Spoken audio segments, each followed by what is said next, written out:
Nous avons déjà entendu 2 passages bibliques ce matin. Et je dois encore penser à hier soir d'une manière très particulière, à la parole de 1 Corinthiens, selon laquelle nous recevons la sagesse cachée et mystérieuse de Dieu. Nous recevons cette sagesse cachée et mystérieuse de Dieu dans la prédication. Elle nous a annoncé quelque chose qui était caché, mystérieux, et qui pourtant a été manifesté. Nous savons que dans la première génération, c'est Paul à qui Dieu a pu révéler tant de choses qu'il n'avait pas su et que d'autres n'avaient pas su non plus. Et il ne pouvait pas se vanter de les avoir apprises d'une manière ou d'une autre par la connaissance, mais tout lui a été donné par révélation. Beaucoup ont connu l'Écriture. Le Gamaliel au pied duquel Paul était assis, et beaucoup d'autres aussi. Mais à partir du moment où le Seigneur, lui, est apparu et a placé un appel et un mandat dans sa vie, tout a changé. Le lien avec Dieu était rétabli. Et nous savons que c'est écrit dans le Nouveau Testament, des hommes saints ont parlé, poussés par le Saint-Esprit à le faire.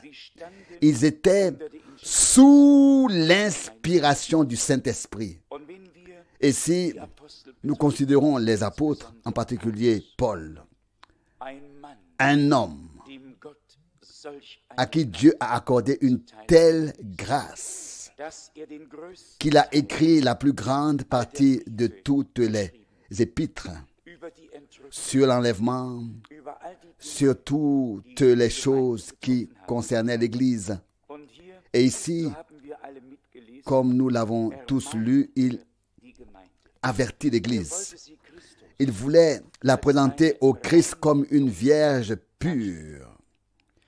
Il ne voulait pas que quelqu'un soit laissé de côté et reste, mais il voulait que tous soient préparés pour le jour glorieux. Et c'est pourquoi il dit ici dans Philippiens, chapitre 2, verset 1, « Or, s'il y a une réprimande prononcée en Christ, s'il y a un encouragement plein d'amour, s'il y a une communion d'esprit, s'il y a une profonde compassion et une grande miséricorde, donc s'il y a une communion de l'esprit, oui, si toutes ces choses sont là, il poursuit en disant, verset 2, « Rendez ma joie parfaite en étant de la même pensée. » Cette expression ici, de la même pensée. De laquelle des pensées? De la tienne, de la mienne? Non. La réponse est au verset 5. De quelle pensée il s'agit ici? Qu'il y ait donc en vous cette manière de penser telle qu'elle a été aussi dans le Christ Jésus. Philippiens 2, 5. Ça, c'est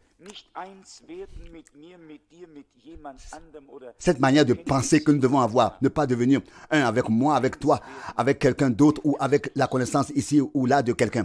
Devenir un avec Christ, dans sa parole, avec sa parole, dans son esprit, dans la révélation de sa parole, par son esprit. Et ensuite, cela continue en fait avec le verset 7. Il s'est même dépouillé lui-même, prenant sur lui la forme d'un serviteur, entrant entièrement dans la nature humaine et étant trouvé dans son corps comme un homme. Verset 8, il s'est humilié et abaissé lui-même et fut obéissant jusqu'à la mort, même la mort de la croix, sur la croix, même la mort sur la croix. Ces derniers temps, j'ai dû plusieurs fois franchir mes lèvres, j'ai dû plusieurs fois le prononcer de mes lèvres. Seigneur, là où j'ai imposé ma volonté et où je n'étais pas prêt à entrer dans ta volonté, à faire ta volonté, pardonne-moi, fais-moi grâce. On peut dire de bouche, Seigneur, que ta volonté soit faite. et ne pas être prêt à faire la volonté de Dieu. Et comme l'a si bien expliqué et exprimé le frère Schneider, il est nécessaire d'entrer en contact avec la parole afin de la mettre en pratique, de l'écouter, de la recevoir, afin qu'elle produise l'effet pour lequel elle a été envoyée en nous. Et nous sommes convaincus qu'elle ne reviendra pas à vide. Elle produira l'effet pour lequel Dieu l'a envoyée. Si elle est reçue en nous, et si, dans l'appel direct de frère Branham, il est dit, comme Jean a été envoyé comme précurseur de la première venue de Christ, ainsi tu seras envoyé avec un message qui sera précurseur du retour de Christ. Donc nous savons qu'il est écrit que Jean a dit, celui qui a l'épouse, c'est l'époux. Mais l'ami de l'époux, qui se tient là, il entend le cri de joie de l'épouse et il s'en réjouit parce que sa tâche est accomplie. Lorsqu'Eliezer a été envoyé pour aller chercher l'épouse d'Isaac, il a demandé à Dieu de lui faire grâce pour son voyage. Et il lui fut demandé une chose, ne pas prendre une des femmes des Cananéens. Vous connaissez l'histoire. Nous y reviendrons à l'occasion. Il entra donc à une occasion. Donc il entra, qui s'ajuste, il entra dans la maison où Dieu l'avait envoyé. Et il trouva l'épouse pour Isaac. Dieu avait fait grâce à son voyage de trouver une épouse prête à l'accompagner.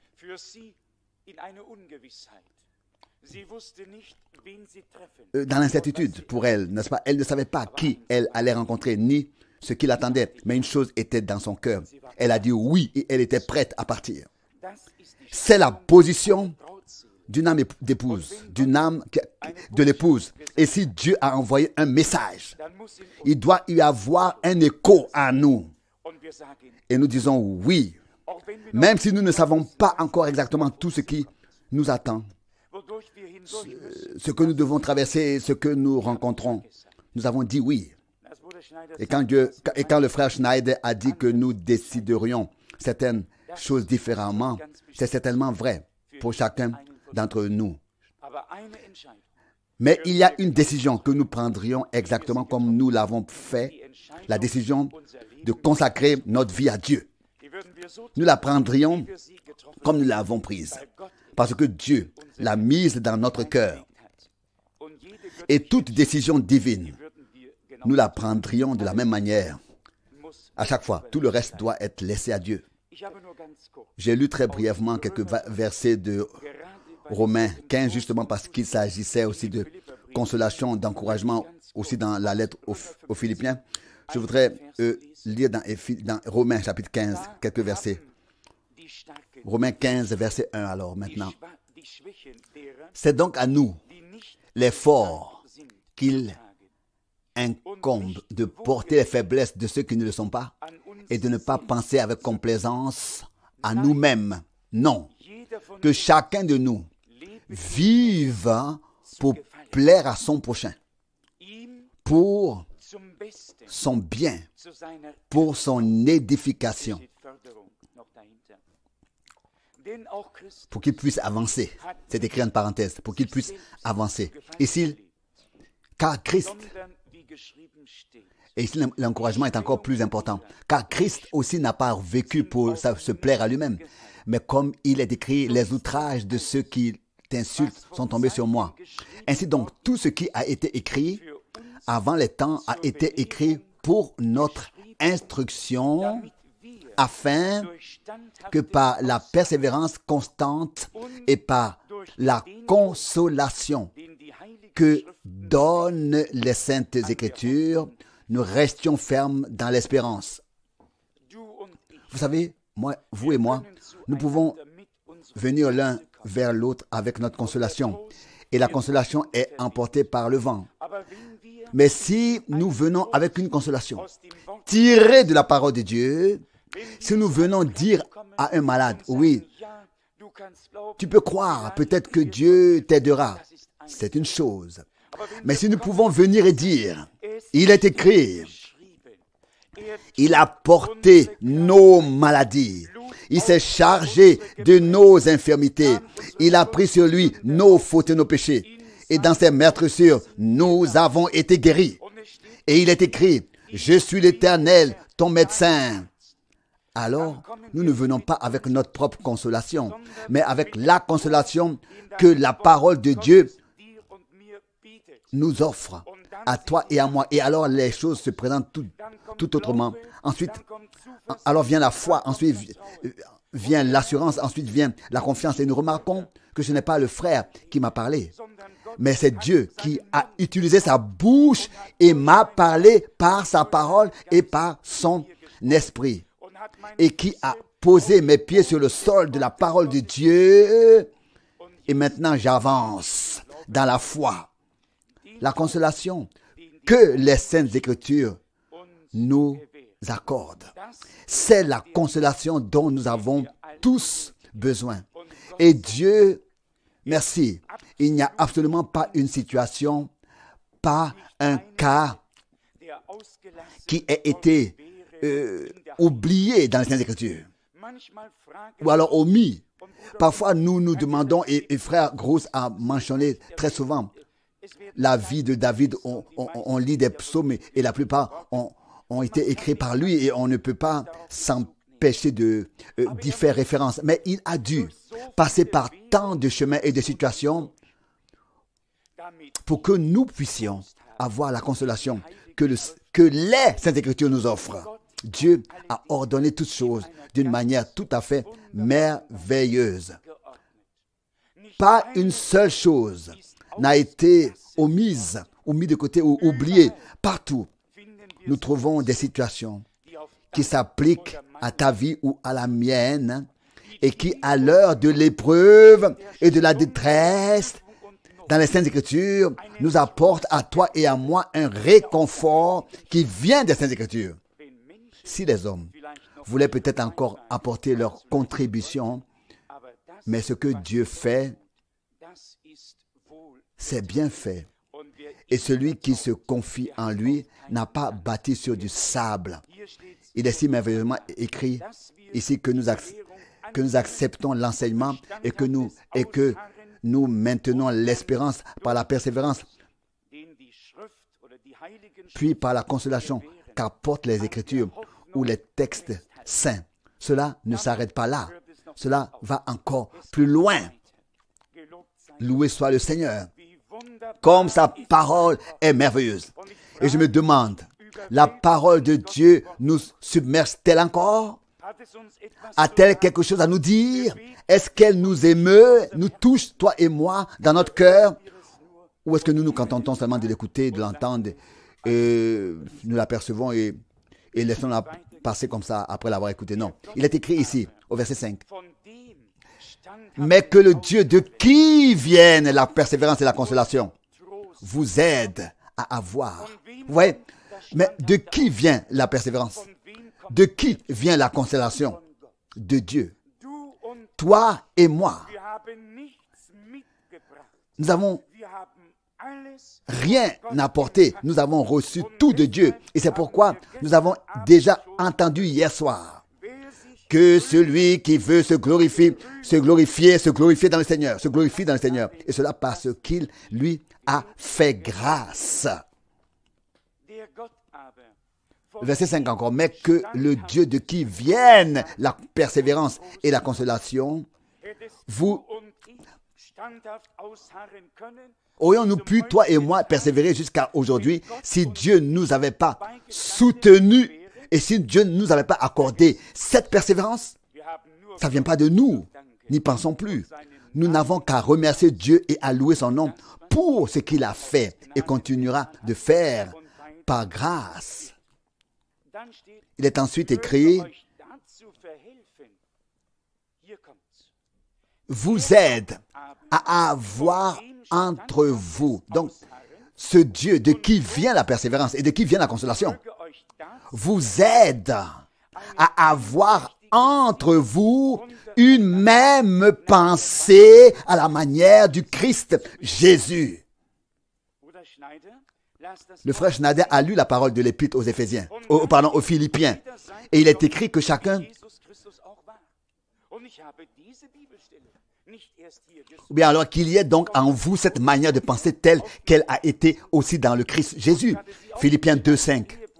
Et je n'ai pas cherché ce passage biblique ici, mais je l'avais déjà sur le cœur et je l'ai ouverte avant. Ou bien non, je l'ai ouvert, le passage. Je l'ai ouvert avant que frère Schneider ne vienne à la tribune, ne vienne devant, sur l'estrade. Et il y a ici presque les mêmes mots, le même sens dans tous les cas, la même, qu'il vous aide à avoir un esprit d'unité entre vous. Vous aide à avoir entre vous une même pensée à la manière du Christ Jésus. Ensuite, suit la raison, verset 6, afin que d'un commun accord, tous ensemble, vous puissiez d'une seule bouche glorifier le Dieu et Père de notre Seigneur Jésus-Christ. Vous savez, nous pouvons faire tous les efforts, nous pouvons faire tous les efforts possibles et vouloir avoir un service divin unanime, d'un commun accord uni, à moins que la première partie ne puisse s'accomplir parmi nous, sinon la seconde fera défaut. Il faut d'abord que par la grâce de Dieu, nous ayons entre nous des dispositions, les mêmes pensées à la manière de Jésus-Christ. La manière avec laquelle Jésus-Christ lui-même pensait, que chacun soit animé des mêmes pensées, et c'est de lui que nous avons lu. Il s'est dépouillé, il s'est humilié, il a été obéissant jusqu'à la mort sur la croix. Et alors, si nous possédons cette attitude de Jésus-Christ, cette manière de penser comme lui, il ne nous sera pas difficile de louer d'une seule bouche le Dieu et Père de notre Seigneur Jésus-Christ. Et cela nous amène à la parole d'introduction du psaume 100. Poussez des cris de joie à l'Éternel, vous tous, habitants de la terre. Servez l'Éternel avec joie. Venez devant sa face avec des cris de joie. Sachez que l'Éternel est Dieu. Le psaume 100. Oh, comme une parole en a entraîné une autre. Les pensées sont tout simplement merveilleuses. Comme si Dieu les avait déjà coordonnées ensemble, planifiées à l'avance. Et puis, je peux même le croire. Je crois que c'est le Saint-Esprit qui dirige, qui conduit. Je crois que c'est Dieu qui ne laisse pas seulement le hasard se produire quelque part. Non, je crois en la direction, à la conduite du Saint-Esprit. Que nous ne nous avançons pas ici avec une auréole de sainteté en disant Dieu m'a donné telle parole et Dieu m'a donné telle autre parole et Dieu a donné ici et Dieu a donné là et le Saint-Esprit a fait ceci, a fait cela. Non, nous ne parlons pas de choses de cette manière, mais nous croyons qu'elles se produisent et nous sentons et savons qu'elles se produisent. C'est une chose de parler beaucoup de la direction du Saint-Esprit et c'est une toute autre chose d'être réellement conduit par cet esprit. Guidé par lui, on peut parler beaucoup de choses, parler beaucoup de ces choses, mais c'est mieux quand elles sont là et quand le Saint-Esprit même les frères servants, quand le Saint-Esprit peut, quand les frères servants peuvent être accordés entre eux dans la proclamation de la parole, de telle sorte qu'elle soit traitée et produite dans la même direction.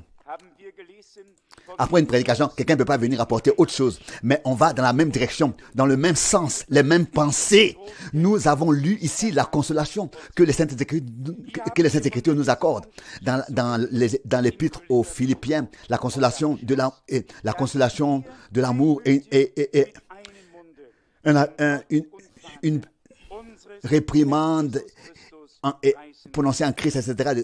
Ici, nous avons lu les pensées de Jésus, les sentiments de Jésus dans l'épître aux Philippiens, les pensées de Jésus, la manière de penser comme lui. Aussi, et à la fin, que nous pouvons louer d'une seule bouche le Dieu et Père de notre Seigneur Jésus-Christ. Et c'est par la louange que cela commence. Et c'est ainsi que nous l'avons entendu dans le psaume d'introduction.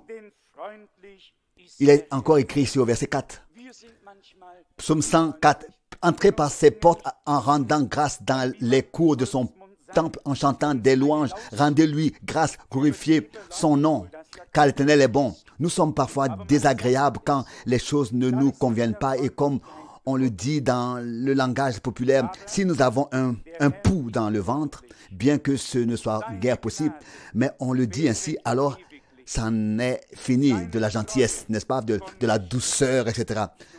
Aussi au verset 5, car l'Éternel est bon. Sa grâce est éternelle et sa fidélité de génération en génération. L'Éternel est agréable, nous l'avons lu, mais l'Éternel est bon, sa grâce dure à toujours et sa fidélité de génération en génération. Que notre Dieu nous fasse grâce en cette heure, qu'une louange se déverse à la gloire de son nom saint. Nous n'avons pas entendu en vain les paroles de Dieu, elles ont fait et continueront de faire pour nous ce pourquoi Dieu les a envoyées. Et nous serons présents par grâce lorsque le Seigneur appellera les siens. Et je suis très reconnaissant à Dieu de m'avoir permis de voir, non seulement de voir, mais de vivre cette expérience du changement de nos corps et de l'enlèvement. Je suis très reconnaissant pour cela. Je sais que la parole de Dieu est vraie. Est vraie. J'y croyais de toute façon et j'en avais la certitude dans mon cœur. Mais depuis le 1er janvier de cette année, c'est encore différent, très différent.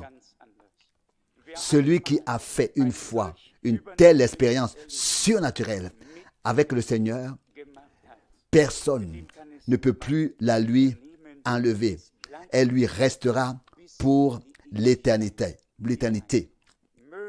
Que Dieu nous ait vraiment richement bénis ce matin par sa sainte et précieuse parole. Et frères et sœurs, si nous voulons adorer ensemble le seul vrai Dieu, portons dans nos cœurs les pensées de Jésus-Christ,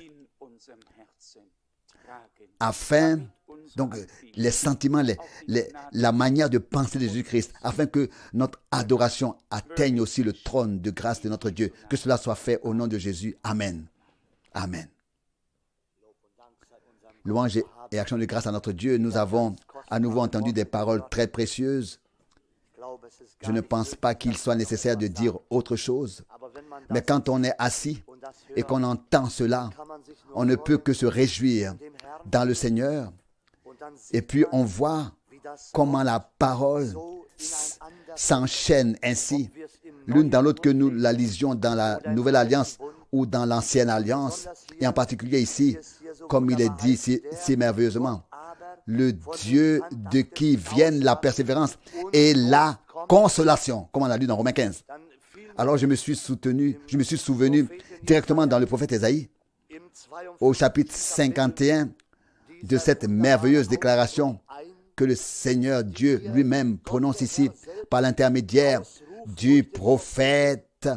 Il dit au verset 12, Ésaïe 51, verset 12, « Moi, je suis celui qui vous console. » Ça, c'est merveilleux.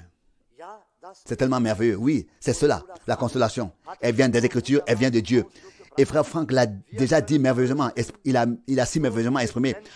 Nous ne pouvons consoler, donc frère Franck l'a déjà merveilleusement exprimé, nous ne pouvons consoler qu'avec des consolations humaines, avec des paroles humaines. Mais ici, c'est le Dieu vivant lui-même qui nous console avec des paroles de vie, non pas avec des paroles éphémères qui passent comme un souffle qui s'en va ou comme un nuage qui se dissipe. Mais le Seigneur Dieu console son peuple avec des paroles de vie, avec des paroles de consolation qui durent pour l'éternité. Voici la différence, chers frères et sœurs, qui m'est apparue si grande et si puissante, que sa consolation est une consolation durable et elle traverse les générations. Elle traverse toutes les générations depuis le début. Et elle est restée jusqu'à nos jours. Sa consolation est restée jusqu'à nos jours. Et nous ne pouvons que remercier Dieu pour cela.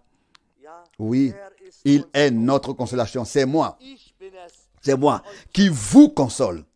Oui, c'est Dieu lui-même qui a parlé ici. Et nous voyons en effet que déjà dans l'ancienne alliance, il a consolé son peuple élu. Lorsque nous lisons le chapitre 51, il réconforte ses élus. Il adresse à son peuple des paroles de consolation et leur crie ces paroles glorieuses sur ce qu'ils doivent faire et qu'ils doivent fixer leur attention sur lui. Chers frères et sœurs, nous voyons que la même chose a été dite pour nous en ces jours. Comme c'est écrit au verset 12 d'Ésaïe 51. Et nous aussi, nous devons avoir le même esprit de Dieu pour pouvoir avoir les mêmes pensées, la manière dont Christ pensait. Et être ainsi les uns entre les autres. Et nous aussi, nous devons, au fond, avoir son esprit. Oui, n'est-ce pas là quelque chose de merveilleux, de précieux? Oh, vous savez, c'est très glorieux et très merveilleux. Un autre mot, une autre parole m'a semblé si grande dans Philippiens aussi. Philippiens 2, verset 16. Retenez la parole de vie. Le verset 16. Retenez la parole de vie. Oui, au verset 16 de la deuxième de Philippiens. Philippiens 2, verset 16. Tenez bon à la parole de vie. Oui, comme c'est merveilleux que nous devions nous accrocher à la parole de vie. Oui, et vous savez, la deuxième parole se trouve dans l'évangile de Jean, où le Seigneur lui-même nous dit au chapitre 15, quand nous ouvrons Jean, il y a déjà les mêmes paroles ici que le Seigneur Jésus dit. C'est bien sa parole qui est prononcée ici au verset 20. Jean 15, verset 20. Souvenez-vous de la parole que je vous ai dite. Souvenez-vous de la parole que je vous ai dite.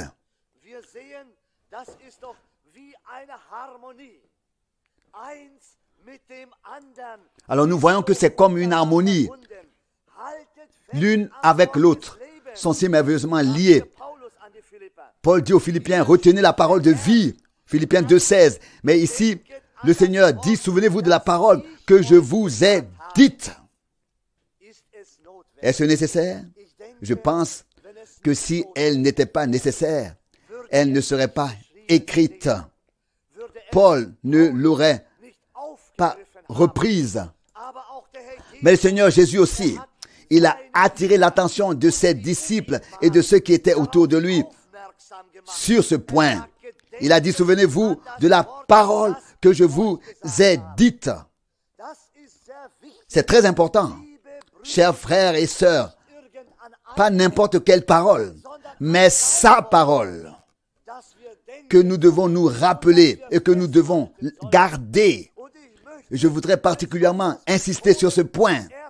Il a placé sa parole sur le chandelier en notre temps. Et nous devons nous attacher à sa parole et nous en souvenir. Et non seulement cela, mais la prendre à cœur, la mettre en pratique. Si nous lisons ici cette parole, il dit au verset 6, Jean 15, verset 6, « Celui qui ne demeure pas en moi est jeté comme le sarment et se dessèche, et on les ramasse alors et on les jette au feu. C'est là qu'ils brûlent. Mais si vous demeurez en moi et que mes paroles demeurent en vous, vous voyez, bien mes frères et sœurs, ça sont les paroles de notre Seigneur Jésus-Christ. Et nous ne pouvons pas les contourner, mais le temps est venu pour nous de garder sa parole à l'esprit et de demeurer dans sa parole. Sinon, nous serons jetés et nous nous dessécherons. Ceux qui ne s'attachent pas à sa parole en ces jours se dessèchent. Ils sont jetés. On les rassemble et on les jette au feu. C'est pourquoi il est important que nous observions pleinement sa parole, que nous puissions la mettre en pratique, que nous nous y conformions Et nous l'avons entendu de manière si merveilleuse ce matin. Oui. Philippiens 2,16. Retenez la parole de vie pour ma gloire jusqu'au jour du Christ. Jusqu'au jour du Christ. Voilà ce que c'est, frères et sœurs. C'est aussi notre désir. Tel avait été le souhait de l'apôtre Paul. Il voulait que le peuple de Dieu s'accroche à la parole de vie pour sa gloire, afin de ne pas avoir travaillé en vain. Il est sans doute encore écrit ainsi, parce qu'alors j'aurais couru en vain. Voilà ce que c'est, frères et sœurs. C'est aussi notre désir et c'est aussi de l'appel peut-être en cette heure matinale. Non pas mon appel, mais l'appel du Saint-Esprit. Oui, je voudrais dire, et frère Franck l'a déjà souligné, non pas que nous voulons faire souffrir quelqu'un, nous ne le pouvons pas.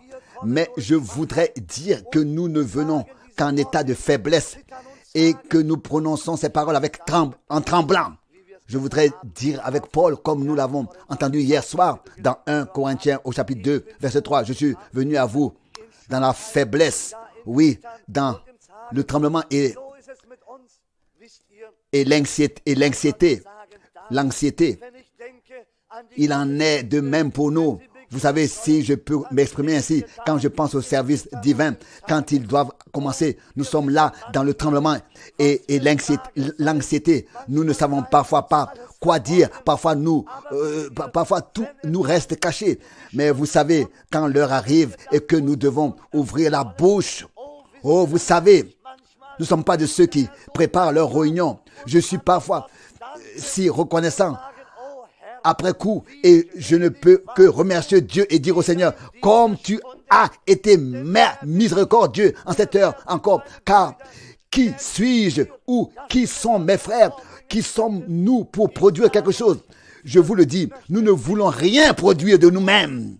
Nous n'avons pas non plus envie de produire quelque chose de nous-mêmes et d'apporter des choses que nous ayons préparées. Ce qui nous importe, c'est qu'il vienne à son droit et qu'il parle lui-même à son peuple.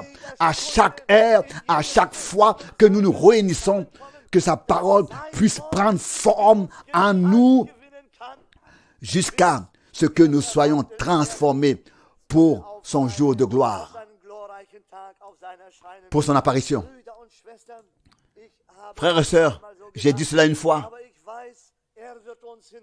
mais je sais qu'il nous portera à travers tout. Et je voudrais insister encore une fois, nous ne venons pas ici avec des paroles préparées ou avec une grande sagesse ou avec des discours de sagesse comme on en trouve à la manière des hommes, peut-être de nos jours, n'est-ce pas? Nous venons ici le cœur et l'esprit courbés comme ceux qui ne possèdent rien.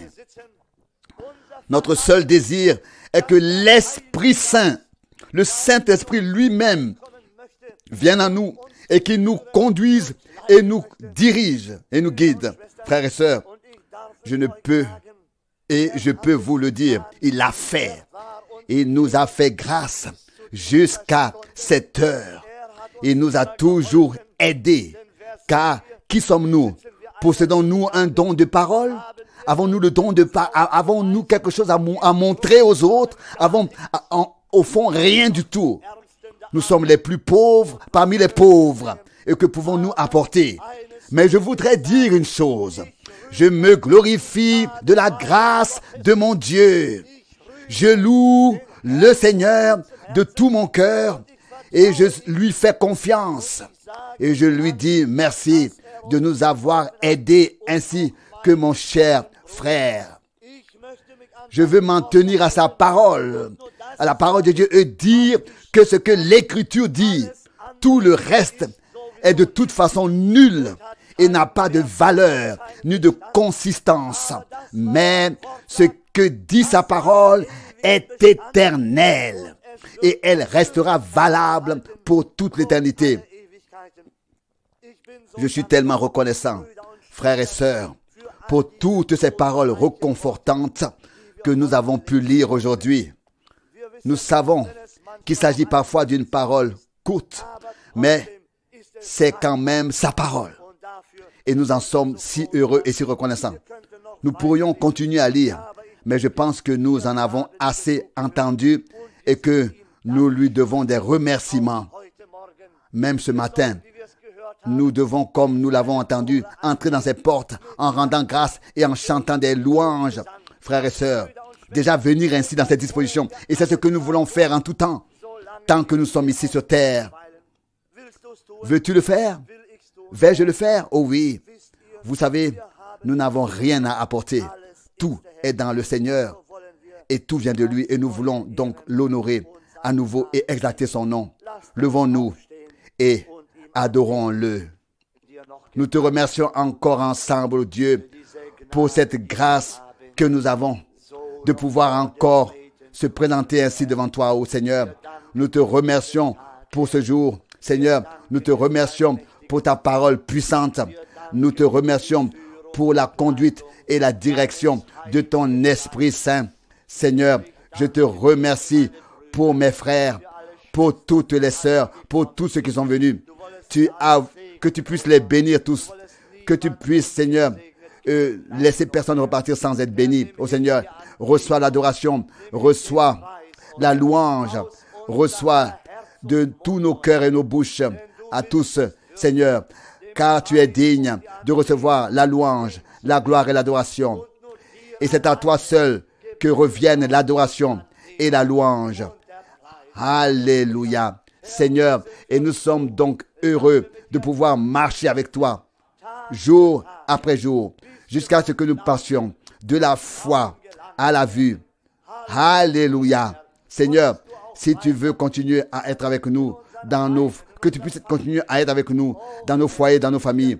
Oh Seigneur, nous ne te prions pas en vain. Oh Seigneur, viens Seigneur, fais quelque chose. Change quelque chose. Change nos cœurs et nos vies, oh Seigneur. Nous savons, Seigneur, que tu le feras au temps voulu. Seigneur, que ton nom soit honoré, que ton nom soit élevé. Oh Seigneur, permets que nous puissions maintenant repartir dans la bénédiction et continue d'être avec nous. C'est ma prière intime, profonde. Gloire à ton merveilleux nom de Jésus. Alléluia. Amen.